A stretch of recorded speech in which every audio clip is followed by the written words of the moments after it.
Well, good afternoon, everyone. Thanks for joining us today. You know, within the next week, we're going to be celebrating Earth Day, a time for us to recommit to our environment. Here in McFarland, we will be hosting our 11th annual Community Service Day, where residents come out and help clean up the village. Now, if you haven't already signed up, you still have an opportunity. The event takes place this Saturday, April 20th, by visiting the Village Hall in the lobby, and you'll see a number of different volunteer opportunities that are available. Or you can go to the village website and sign up online. We're pleased to have with us today Dane County Executive Joe Parisi. Joe will provide an update on Dane County initiatives regarding our lakes and renewable energy. After Joe's presentation, you'll have an opportunity to ask questions. And then please stay with us for a reception, coffee and cupcakes at the back table. Please join me in giving a warm McFarland welcome to Dane County Executive Joe Parisi. Appreciate it. Well, thank you very much for that kind welcome. And welcome, everyone. Thank you for coming out today. So one of the things that we like to do in county government, because we are involved in so many different areas, we have an airport, a zoo, we deliver human services, we do a lot of environmental work. We like to kind of break it down into subject areas and go out and talk to folks to let people know what we're doing. Because, people have lives, right? There's a lot to keep track of. And we try to do what we can in the news, but we want to make sure that we're letting folks know what your tax dollars are being spent on and some of our initiatives. And so what we did this time around is we made a video, about a 10-minute video, that goes over a number of our environmental initiatives. And I'll briefly kind of give you an overview of some of our work. Then we'll play the video so you can take a look at it. And the video is available also on YouTube, if you know other folks who would like to see it and see what we're up to in Dane County. We also, as you'll see, have a lot of innovative projects underway that we like to share with other units of government too. We want to share, our successes and our technical know-how with other folks. So even if you know people in other counties across the state who you think might be interested or could benefit from some of the things like that we're doing, we're always happy to share our information with them and give them technical assistance too. So I'm going to talk a little bit about our lakes to start off. As you probably know, Dane County is kind of uniquely situated in that we have a beautiful chain of lakes that runs through the middle of our community, a very urban-focused kind of center to the community. And at the same time, we are one of the top dairy-producing counties in the entire United States. And while we're facing incredible pressures from population growth in Dane County, we actually have about 75% of the state's population growth occurring right here. So one of our challenges is always, how do we accommodate and manage that growth while at the same time protecting our natural resources and our agricultural heritage that's so important to our community too? Because one of the challenges that we face in our lakes is, and you've all seen it and we see it every summer, is once it starts getting warmer out, usually about July or August, we see algae and algae blooms. Sometimes the lakes can look like pea soup. And the main cause of the challenges our lakes are facing is nutrient overloading, right? Mainly in the form of phosphorus. Now there are urban sources of phosphorus runoff and rural sources. So we have partnerships on the county level to try to address that phosphorus runoff at the root level. From the urban perspective, a lot of our communities, particularly like Madison and Mendota, you have it here in McFarland and other places, were designed a long time ago to take every drop of water that hits the pavement and the streets and deliver it into the lakes as quickly as possible. Now, along with that, what you get is a lot of sediment and nutrients that are on the ground washing into our lakes. So on the urban side of things, what we've done at the county is we have matching grant programs to replace some of the referred to as stormwater outfalls, some of those outfalls that take the water and deliver it directly into the lakes and the rivers. And we partner with municipalities to replace those with something called stormwater detention ponds. So instead of that water going in all of the sediment and nutrients that might be in it going right into the lakes, it first goes into a detention pond where the water sits and gives a chance for the sediment to settle out before it's delivered into the lakes. That's just one of the things we've done on the urban side of things. In the rural side of the equation, we see about 75% of the phosphorus entering our lakes coming from agriculture. Again, as I mentioned, we're a very large dairy-producing county. Dairy cows produce milk and they produce manure. And that manure is spread on the fields, and depending on the time of year it's spread and the weather conditions, the rain, over time, when those fields are rained on and sediment washes off of the fields and into the lakes and streams, that phosphorus that's in that manure makes its way into the lakes also. So what we're doing on the rural side is we have a number of very important initiatives and partnerships with our farmers around the county, helping them introduce and implement initiatives and procedures that reduce the amount of runoff from farming practices. And these can be everything from the low-tech, planting buffer strips in between where the field is and where the stream is. It's different tillage techniques, all the way to what we consider kind of the high-tech approach, and that is the partnerships that have resulted in something called manure digesters, which you may be familiar with. Basically, a manure digester is a facility that takes the manure from a farm. And in the case of the Dane County digesters, we have partnerships we have 2 digesters, each with 3 farms participating. And so the farms will pipe or truck their manure to the digester site. And as part of the process that the manure goes through, first of all, about 60%, 60, of the phosphorus is removed from that manure. And the solids are composted. They could be sold as compost. One of them had a contract with Purple Cow, that sort of thing. Then there's another process that it goes through where it literally goes into an anaerobic digester, which extracts the methane gas from it. It takes that methane gas, which is a powerful greenhouse gas, and destroys it by burning it and generating renewable electricity. So it's good for our lakes, it's good for our environment because it cuts down on greenhouse gases and generates renewable electricity. The final approach we've been taking, or I should say the latest approach, certainly not the final approach to phosphorus reduction, began last year with a program that was dubbed Suck the Muck. So what Suck the Muck is, it grew out of some of our work with farmers where we would implement practices that the science told us should be reducing the phosphorus runoff into the streams. But when we measured in the streams, we were not seeing the reduction in phosphorus that the science told us we should be seeing. So our staff, along with DNR staff, went in and dug a little deeper, and what they found was that in miles and miles of streams that feed into our system of lakes, particularly in what's called the North Mendota Watershed, which is literally north of Lake Mendota, because remember, everything that goes into Lake Mendota flows through the entire system, that the streams that feed into there had, in some cases, 3 to 4 feet of muck that was literally, could be over 100 years old, was decades old muck that was from runoff that sometimes began in the late 1800s, but that sediment had started building up in those streams. And a lot of this happened before some of the more modern conservation practices that the farmers have implemented. Nevertheless, it's been sitting there.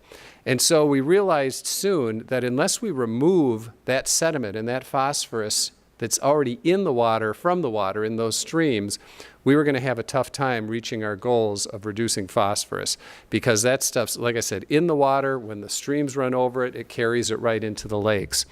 So our staff, again, work in partnership with DNR, identified 33 miles of streams that had this muck in it that we've decided to go in and remove with hydraulic removal. It's a type of dredging, but it's more like a big vacuum cleaner that goes in and sucks it out, hence suck the muck.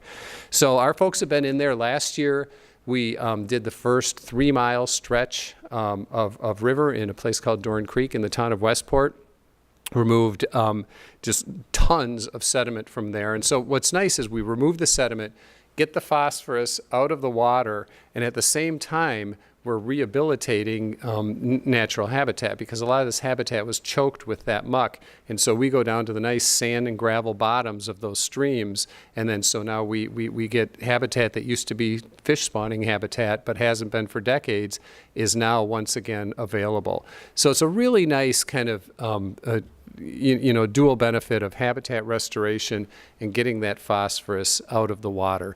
So we're at this point now where we want to clean up what's in there and then continue our work preventing more from coming back in, and hence all of the practices that I mentioned.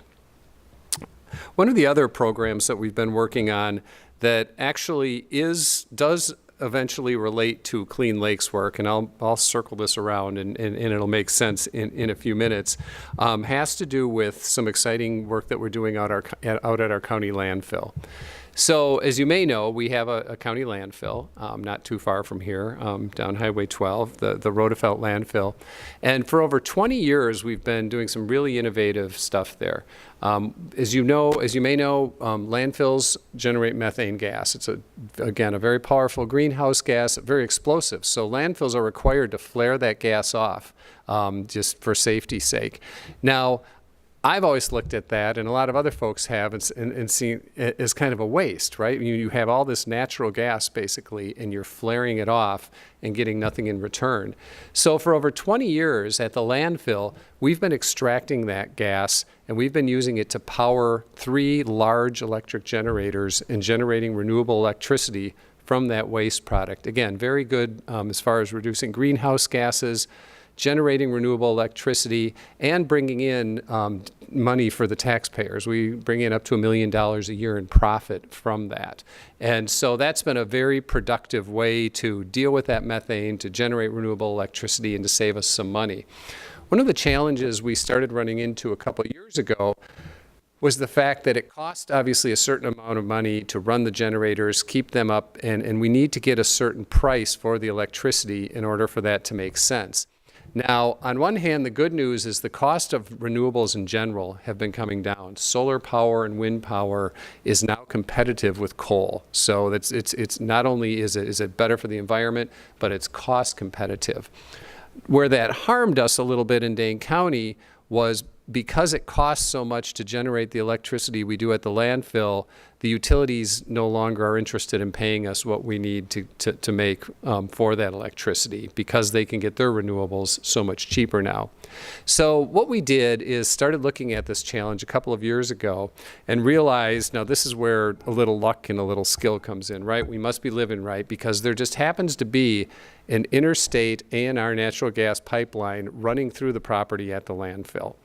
So what we've looked into and what we decided to move forward on is taking that gas and, instead of burning it, piping it directly into that pipeline.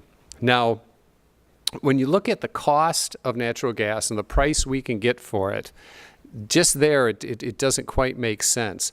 But there are state and federal renewable energy credits available, and a lot of them are linked to the ethanol credits, so there's broad bipartisan support. They're going to be there for a long, long time.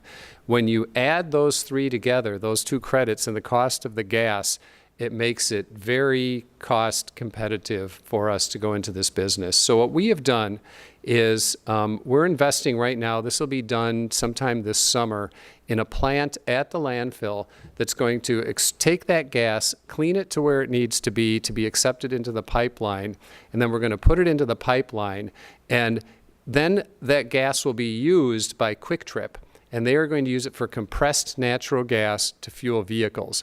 We also have a fueling station for our county vehicles that we've been changing over to run on compressed natural gas. And again, this is bio-compressed natural gas. You throw that banana peel away, a couple of months ago, and in a few more months, it's going to be fueling vehicles from our landfill. So we're fueling county vehicles with it. Costs us about $1.50 a gallon for that. It's also the cleanest transportation fuel available. Now we're going to be selling it into this pipeline and realizing literally millions of dollars annually above what we were getting for the electricity for the taxpayers, and it's going to be sold to a local company, Quick Trip, and they're going to sell it to cars that will be fueling with this fuel. So it's a really nice kind of local connection, good for the environment. The economics are really good, and the economics are where this circles back to our lakes work, because the same economics that were challenging us at the landfill with generating electricity are challenging our biodigesters, the manure digesters we talked about, because they're facing the same situation because the utilities aren't wanting to pay them what they need anymore. And so if they're not economically viable, we lose that source of reducing phosphorus by 60% when it goes through the digester. So we've worked in partnership with our digesters, and as we build the hookup, the offloading station to put gas into the natural gas pipeline, we're making it so that it can accept gas that is trucked in. So one of our digesters right now is in the process of building one of the plants like we have at the landfill that will clean that gas. They'll compress it, put it in a truck, and they will truck it to our landfill and offload it there. And then because they are able to get the same price and the renewable energy credits that we are, it makes the digesters much more economically viable to the point where we believe we'll be able to expand the number of digesters we have now because it looks much more attractive to private investors. Because again, the way we do the digesters, the county doesn't own them. We find farmers who want to participate and investors who want to run digesters, and we make those marriages. So what's going on at the landfill just happened to work beautifully for helping our digesters. I'm just going to mention one more quick piece here, and then we'll go to the video, and then I'm happy to answer any questions. I mentioned a little bit about one of the benefits of the digesters and the work at the landfill is being the reduction of greenhouse gases. We take climate change very, very seriously in Dane County government, and while we haven't always had a lot of cooperation at the federal level of government, we're not letting that stop us from doing what we believe is right on the local level. So we've invested millions of dollars in energy efficiency that has a great payback. That's the biggest bang for the buck that you can get. When you invest your money in energy efficiency, every dollar that's not going out the door to pay your electric bill is either saving tax dollars or dollars we can use for services that people need. We've done surveys of all of our county facilities, and those where it makes sense, we've installed solar. We're at like 15 or 16 and counting with 17 solar projects total on tap, plus a really exciting project we're doing out at the airport. We found 41 acres of land that we have at the airport that was perfectly situated for solar energy. And we spoke with MG&E, and we said, we have this land here. If you will develop a solar field on this, we promise we, Dane County, will buy all of the electricity because we want to be using renewable electricity. So MG&E gets a guaranteed customer, so they know they make their investment. They're going to be able to get the payback. And we said, we will buy it, and by the way, we would like to pay less than we're paying for the electricity we purchase now. And they crunched the numbers, and they agreed to the deal. So this is one of those win-win situations where we're able to do what's right for the environment.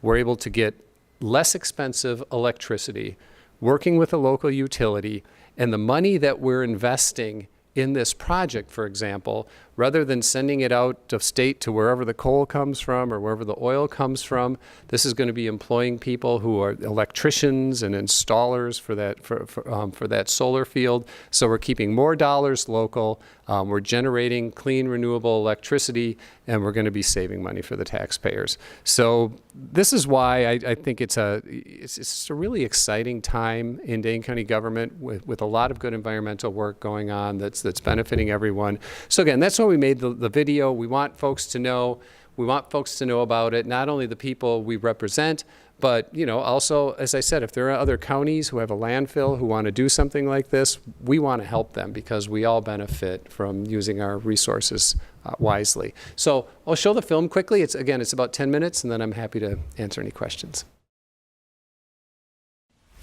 In Dane County, we're committed to a clean energy future. We're addressing climate change right here on the local level.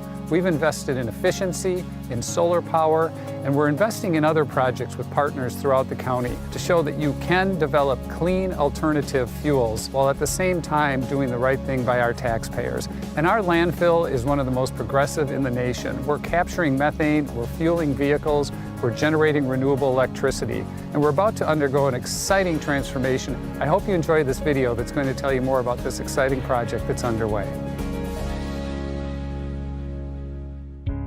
Generation after generation, family after family, the greatest legacy of Dane County's wholesome, healthy quality of life has always been our wealth of natural resources. Fish-filled lakes, rivers and streams, and beautifully preserved parks.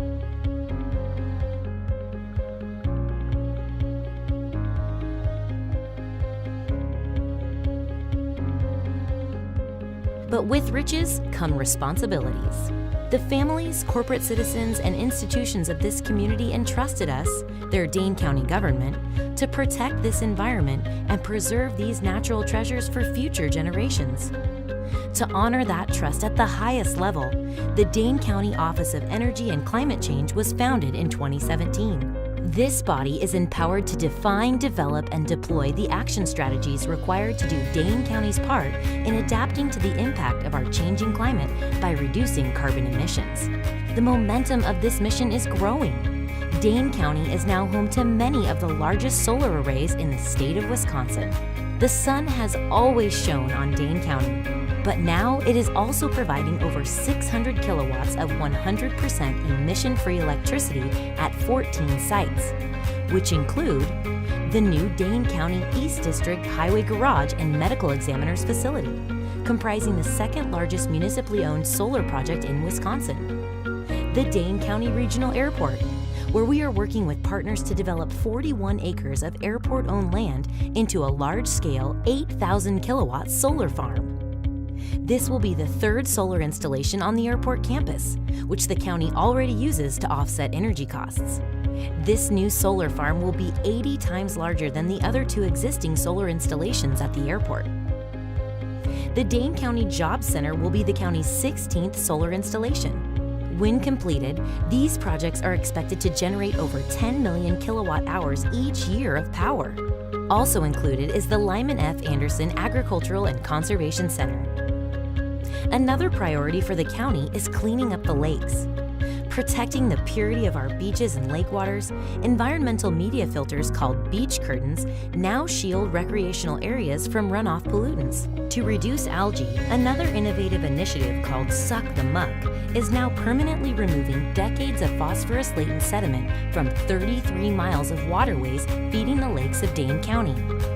The effects of climate change are undeniable. Weather events historically categorized in 10 or 100-year cycles now happen multiple times a year. Dane County's lakes now freeze weeks later and thaw weeks earlier than they did as recent as the 1990s. And we are launching additional innovations proven to reduce Dane County's carbon footprint, while also reducing our energy costs. Among these innovations is our commitment to accelerate the conservation of Dane County's fleet. So far, we've converted 75 vehicles, including 1/3 of its highway fleet, from fossil fuels to clean-burning compressed natural gas, known in energy parlance as CNG, or as we'll be calling it from this point forward, RNG, for renewable natural gas. RNG is a truly renewable resource, unlike many other fuel sources that come with harmful effects associated with procuring them.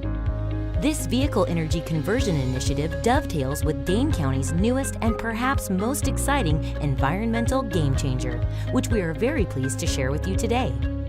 First, let's talk some basic science and some real-world economics. Like all modern landfills, the natural biological decomposition process at Dane County's operation on Highway 1218 produces a gas called biogas. Biogas is about 50% methane. The energy source known as natural gas is 98% methane. So, biogas possesses the potential to be used as an energy source once impurities are removed.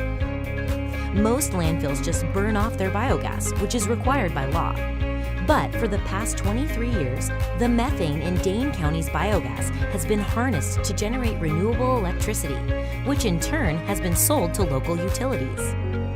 As a result, this process has provided enough renewable electricity to power 4,000 Dane County homes 24 hours a day, 7 days a week, 365 days a year. While this project has served us well, we now have an opportunity to further our economic and environmental gains while ensuring that our own energy needs continue to be met in a responsible, sustainable way. This new initiative is the first in the nation, a $28 million project that we're happy to share with you today. Obviously, there are countless technical and economic aspects to a plan of this scope, but for the sake of discussion, let's look at the 4 basic components. 1. We will build an on-site facility, which will enable us to refine all of our biogas, 50% methane, into pipeline-grade natural gas, 98% methane. 2. We will convert our refined gas to renewable natural gas, a highly coveted vehicle fuel because of its minimal environmental impact and maximum efficiency.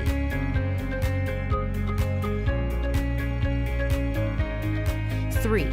We will inject this refined gas directly into the ANR Trans-Canada Transmission Pipeline. Dane County will be the only renewable energy producer from Wisconsin to put gas into this pipeline. Our proximity to this energy superhighway is a major plus. It runs directly under our landfill property. Our RNG will be sold on the open market and be used to propel our own Dane County service fleet. 4. Our new system will also have an offloading station that will enable regional biogas digesters from Wisconsin's dairy farmers and other agribusiness sources to truck their gas to our facility and use our pipeline interconnect. This will be the first project in the nation to have this capability. This has the potential to significantly improve the economics of digesters. This could lead to more area digesters, which will help lead to cleaner lakes. Centralized offloading will significantly boost the economic and ecological viability of biogas digesters while further protecting the natural purity of Dane County's recreational lakes and waterways. The economic impact of our plan is significant. Renewable fuels are incentivized by both federal and state programs. And the investment will yield enough gas and service-generated revenue to pay off the initial project costs in 3 years. After that, the operation will generate several $1 million each year, which will go directly to Dane County's general fund. This would otherwise be funded by taxpayer revenues. Not only will this project create jobs and keep skilled workers in Wisconsin, the RNG itself will become a continual resource that provides energy independence while lessening our dependence on foreign sources of fuel.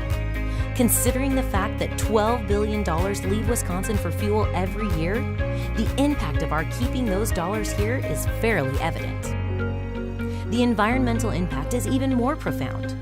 RNG from our landfill used to fuel our own county fleet and countless other vehicles will have an 88% reduction in carbon emissions when compared to gasoline or diesel fuels. This will help improve air quality here in Dane County. In its first 12 months of operation, now slated to start in 2019, we will displace almost 3 million gallons of gasoline and diesel fuel per year with clean, renewable fuel from landfill biogas. As our landfill operations grow, this will increase to more than 4 million gallons of renewable fuel per year. To provide some perspective, that is the equivalent of removing 7,500 cars from the road every single year. To summarize this introductory overview, let me offer the following, which I think sums up the spirit of this next chapter in Dane County's ongoing quest for a cleaner environment through economic innovation. The measure of who we are is what we do with what we have. I wish I could claim that wisdom, but another Wisconsin guy named Vince Lombardi beat me to it. The truth in it, however, belongs to everybody who lives in and loves our Dane County community and all it stands for. The measure of who we are here in Dane County is what we are now doing for our community, our environment, our families, and our future.